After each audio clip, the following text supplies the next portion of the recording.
everyone. There's so much happening on the farm right now as we gear up for spring. We've been hard at work prepping the beds for planting. I've got seeds germinating indoors, and we're getting ready for our upcoming kidding season. And once those babies arrive, things will get a little crazy around here. So my last video was a farm fix for you on our tulips that we are growing in crates. And I've got a few videos in the works for you that are coming down the pipes as well, including our bed prep this time of year and the irrigation system that we use. And I'm also working on a video that I'm excited to share with you about how I use my dried flowers incorporated with my fresh flowers to get some season extension and increase my profits. And today I've got another timely topic for you, and it's one that I get asked a lot about, and that is how I wake up my dahlia tubers early ahead of the season to get an earlier planting and to also get an earlier harvest. So I grow most of my dahlias in a hoop house like this one, but my dahlia house isn't quite ready yet. So we're gonna go take a look at that, and I'll show you what it's looking like right now before we get the beds prepped.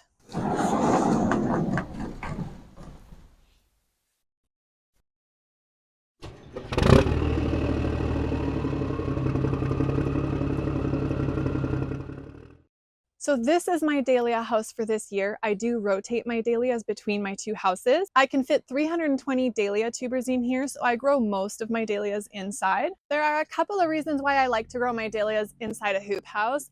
One is season extension, so I can have my dahlias blooming about a month earlier than I can out in my field. And the other is simply just to deal with the rainy climate that I live in. Having them undercover just eliminates having rain damage on my blooms and having to deal with that component. So what we'll be doing in here in terms of bed prep is I like to leave as much of the debris on the beds as I can. It's a great source of organic material and carbon. So we'll be coming in here in a few days with about 6 inches of composted horse manure. That will be loaded on top of the beds, and then I'll be planting into that so that I can avoid turning up weed seeds as much as I can. So that's one part of getting my dahlias started early. The other part is how I'm dealing with them in storage. So we're gonna go to the barn now, and I will show you my storage setup and what I'm doing. So when you go online and start asking how to store your dahlia tubers over winter, it can get really confusing and it can get really frustrating for people. And you basically will get like a million different answers for what works for people, what people swear by. And you'll try that method and then it doesn't work for you at all. I gotta tell you, there are 2 things you really just need to know when you're trying to store your dahlia tubers and you're looking at a system that'll work. And those 2 things are the relative humidity in your storage area and the temperature. Okay, so this is my flower cooler actually, and it doubles as my tuber storage for the winter. It's super not fancy. It's basically an insulated box with a temperature control, and it works really, really well. So when we want to be storing our dahlia tubers well, there's a few things that we need to accomplish. The key with temperature is to keep our tubers at a low enough temperature that they stay in dormancy, that they don't think, oh, it's warm, it's spring, I'm going to start growing. We don't want that happening in the middle of winter. So we need to keep our temperatures low enough that they think it's still winter. But they also can't handle any frost, so we need to keep our temperatures above freezing. The ideal temperature range for tuber storage is between 4 and 10 degrees Celsius. I like to try to keep mine between 5 and 8 degrees Celsius. And in my climate, sometimes I'm actually battling a higher temperature than that. For example, this past winter has been unusually warm, and so I've had temperatures going up into the 12 degrees, 13 degrees. It's a bit warmer than I really want to be storing in. And the other aspect that we need to be looking at is the relative humidity. If tubers are too dry, they will start to dry up, they'll start to shrivel up and get spongy, and eventually, if that goes long enough, they won't be viable anymore. Unfortunately, relative humidity varies a lot from location to location. So this is why certain storage methods will work so well for some people and then they'll be terrible for other people. Tubers really need to be stored in quite a high relative humidity. They need at least 70%. The ideal range is around 75 to 85%. In my climate, where it's coastal and it's warm, we're looking at a very high humidity. It's often 90% and higher in my dahlia tuber storage. So those of you in a similar climate to me can probably apply some of my methods to how you want to store your tubers. But if you're in a very dry climate, your methods will need to be different. So because I'm dealing with a higher humidity, if anything, I need to be watching the ventilation on my tubers and making sure they aren't holding too much moisture in the air around them. As a result, I store my tubers in crates. I actually like to store them in clumps as well, so just keep that in mind. I find clumps to be more stable, and if I'm storing individual tubers, I might be using more storage medium, but I just store them in clumps in crates.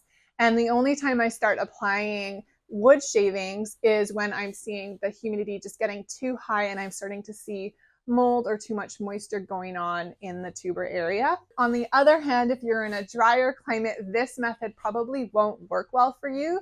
Your tubers will probably just dry out by the end of the season. You probably need to be storing your tubers in a closed container, limiting the ventilation, and using a substrate like vermiculite or wood shavings to mitigate the amount of moisture that's going around your tubers. So that's how I store my tubers. And yes, I will get a video out to you before the coming fall season on how I lift and cure and store my tubers away. But for this video, I also wanted to look at what's happening right now. And this is the fun part, because right now I'm waking up my tubers. So I've already had this process going for about 2 weeks, and I like to start this process 4 to 6 weeks before I'm planting out.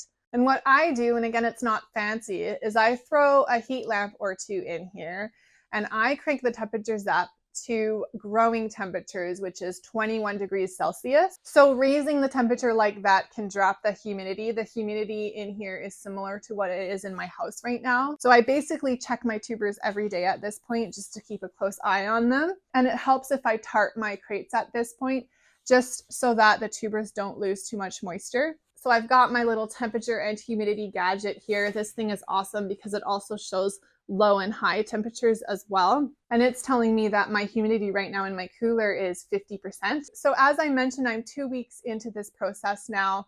And some of my earlier varieties, some of my keener varieties that get going early, they're already starting to sprout up. So here you can see this variety is Summer Night, and I've got a couple of lovely sprouts going on here already.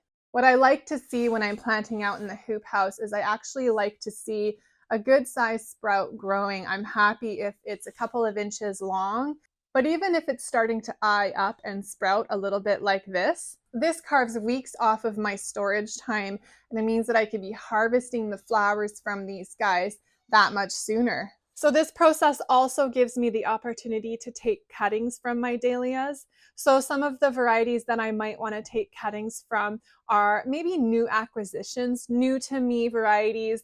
Maybe I only bought 1 or 2 tubers and I want to quickly increase my tuber stock. It also is sometimes necessary for certain varieties. There are certain dahlia varieties that just either don't store well or they don't put on a lot of tubers, and it's sometimes just necessary to take cuttings in order to make sure that you don't lose a variety. So those ones that I want to be taking cuttings from, they'll be coming in shortly, basically as soon as I have a moment. They'll be going into moist potting soil, and that will really kickstart the growth a lot quicker than they will if they stay in here. But the rest of these guys will stay in here for a few more weeks, and I'll hopefully be planting them about a month before my last frost straight into my hoop house. I say hopefully because it also is weather dependent, and I'm still trialing this. I'm still figuring out how to do this. And for example, last year, we just had a very, very cold month of March, and I just wasn't able to plant them that early. The soil just wasn't warm enough. I'm going to be tweaking it again a little bit this year by tarping my beds ahead of planting and then tarping them after, and hopefully just keeping the beds a little warmer just to keep that growth going. So that's it for now. I hope this video was helpful to you. As always, let me know if you've got any questions. I'm happy to answer your questions. And things are starting to get pretty busy around here for us, but I'm hoping to bring you a quick bundle of videos on our irrigation system, incorporating dried flowers into your garden plan. And I've got some design videos coming to you as well that you can do this time of year. We'll see you guys next time. And as always, thanks for watching.